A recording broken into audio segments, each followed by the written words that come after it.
L'homme qui avait la trompette était posté près de Néhémie. Et vous vous souvenez des mots?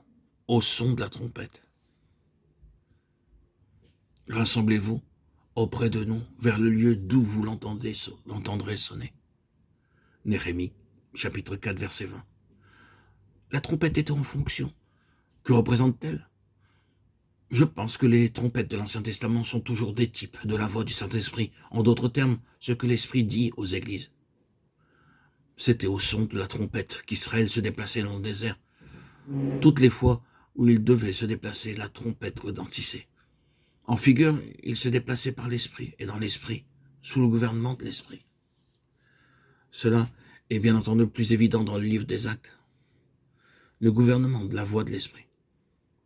Nous ne pouvons trop fortement insister sur cela. Peut-être suis-je en danger d'essayer de trop condenser sans accorder à chaque point la considération requise. Mais faites bien attention à ceci. J'énonce maintenant une chose très terrible. Mais je suis parfaitement conscient de ce que je dis.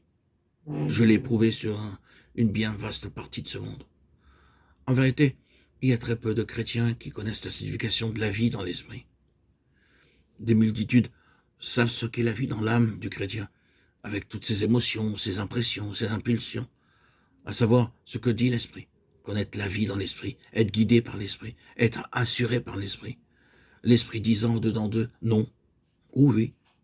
Ils ne savent à ce sujet que très peu connaissent quelque chose à cet égard. Ils sont soit guidés par la tradition et cherchent à savoir de quelle façon telle ou telle chose a toujours été réalisée, ou ils sont guidés par quelques systèmes de vérité ou de doctrine fixée et établie par ce qui est la chose établie, ou ils sont guidés par la présente forme du christianisme cristallisé et organisé, qui est tellement rigide et établi que rien d'autre ne peut être autorisé à avoir une place. S'ils devaient dévier de la largeur d'un cheveu de la façon dont on agit dans ce christianisme, ils seraient dans l'erreur, des hérétiques. Ils sont gouvernés, guidés de cette façon, et ils ne connaissent pas la vie dans l'esprit. Je ne dis pas que la vie dans l'esprit soit un démenti de la vérité ou de la parole de Dieu ou de tout ce qui est vital pour Dieu. Mais je dis qu'il y a quelque chose de plus que simplement un système traditionnel établi, être conduit par l'Esprit de Dieu.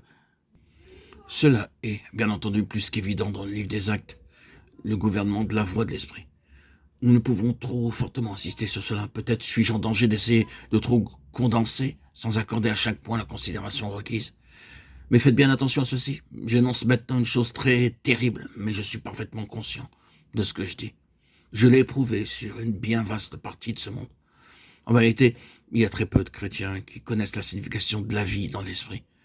Des multitudes savent ce qu'est la vie dans l'âme du chrétien avec toutes ses émotions, ses impressions, ses impulsions, à savoir ce que dit l'esprit, connaître la vie dans l'esprit, être guidé par l'esprit, être assuré par l'esprit. L'esprit disant au-dedans d'eux non ou oui.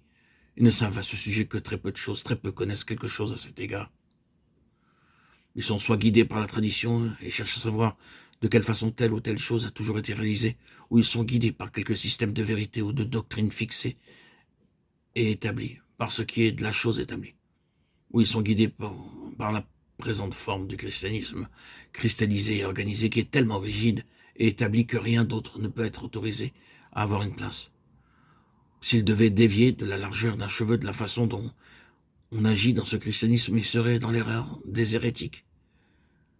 Ils sont gouvernés et guidés de cette façon, et ils ne connaissent pas la vie dans l'esprit.